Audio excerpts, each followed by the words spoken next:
भारत के मूल निवासियों से बार बार कहता हूं कि आप अंधविश्वास पाखंड से बाहर निकलो। आपके अधिकारों को किसी का बाप नहीं रोक सकता। और बार बार कह रहा हूं इन पाखंडियों को, जो ब्राह्मणवादी मूल निवासियों का जो विरोध करते हैं, इन पाखंडियों को, मानसिकता वालों का विरोध करो। 3 चीजें बंद करो देना, इन्हें दान, सम्मान और मतदान। दान, सम्मान, मतदान बंद करो, उसी दिन देख लेना इनकी हालत। आपको कोई ऐसा आंदोलन करने की भी जरूरत नहीं पड़ेगी।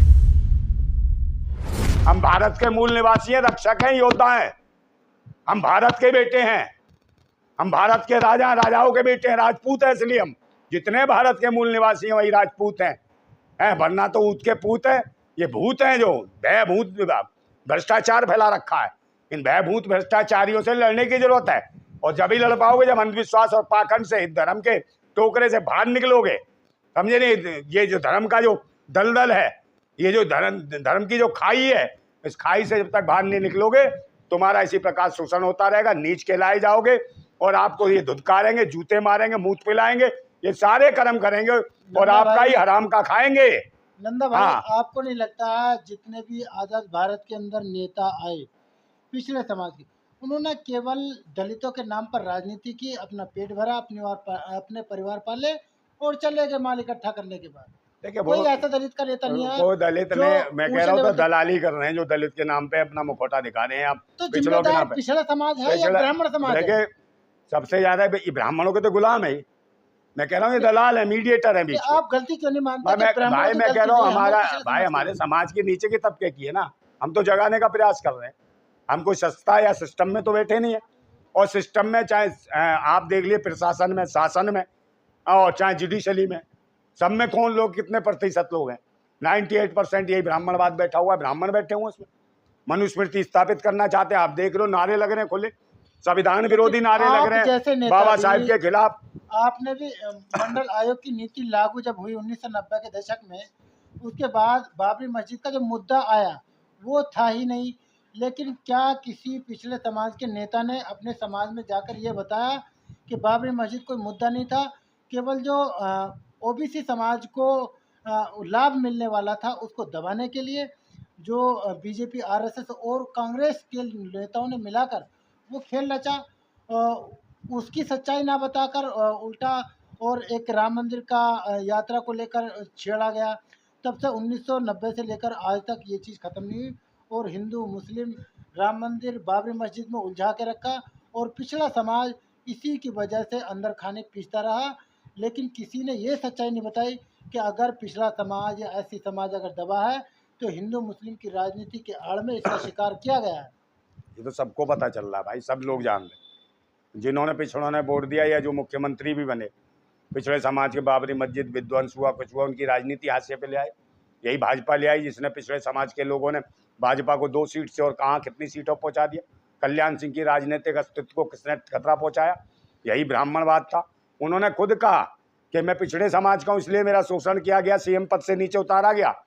और कौन लोग थे? ब्रह्मा विष्णु महेश बने हुए थे जो कल्याण सिंह का शोषण करा। वही अटल बिहारी वाजपेयी, कलराज मिश्र और वो लालजी टंडन, इन तीनों ने विरोध करा। कौन थे? ये जातिवादी ब्राह्मणवादी लोग, ये विदेशी मानसिकता वाले लोग। ये भारत के मूल निवासी के व्यक्ति के खिलाफ क्यों खिलाफ करे? नहीं तो माननीय कल्याण सिंह आज देश के प्रधानमंत्री कब के बन गए होते। भाई विरोधी कौन थे? यही काम करने में कोई कमी नहीं छोड़ी, धर्म के लिए भी काम करने में कोई कमी नहीं छोड़ी।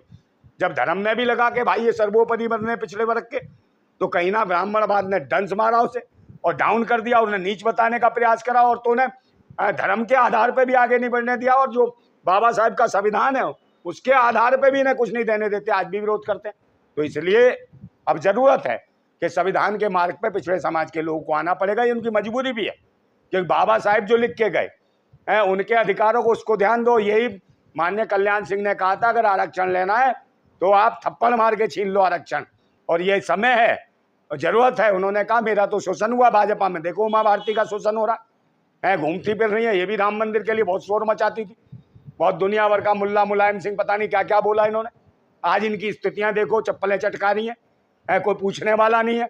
और ये बोलेगी तो कुछ कल दिनों बाद, 4 दिन बाद ये भी हिंदुत्व के नारे लगाने लगेगी, भाजपा ने दे देगी टाइम। मगर आज स्थिति देख लो कितनी दयनीय है इनकी। तो ये इनकी शक्लें बता रही है कि कैसे इनको शोषण किया जाता है, कहने इन्हें दास और देवदासियों के रूप में इस्तेमाल किया जाता है भाजपा के ब्राह्मणवाद के माध्यम से। तो अब इन्हें समझ आ रहा है।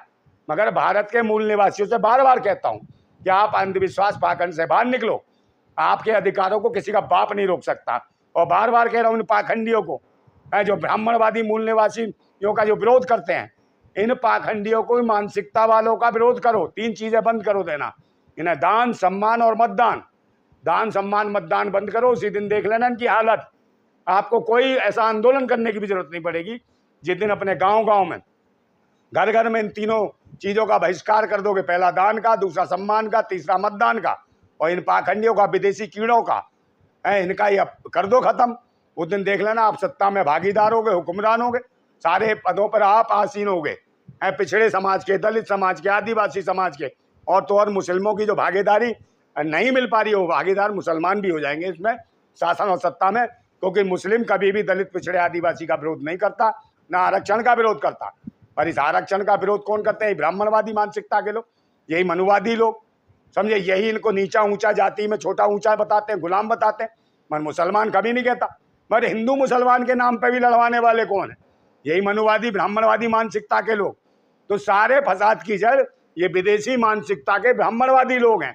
तो कहीं ना कहीं हम अंग्रेजों से लड़े, मुगलों से लड़े, पुर्तगालियों से लड़े, हूरों से लड़े, तो आज जरूरत है विदेशी ब्राह्मणवाद से लड़ने की।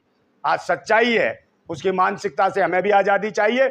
इसलिए धर्म के पाखंड और अंधविश्वास को त्याग कर आज़ाद हो जाओ और सत्ता के आसीन पे बैठ जाओ, और देखना फिर समाज कहाँ पहुँचता है, आपके अधिकार कैसे नहीं मिलते, किसी का बाप नहीं रोक सकता।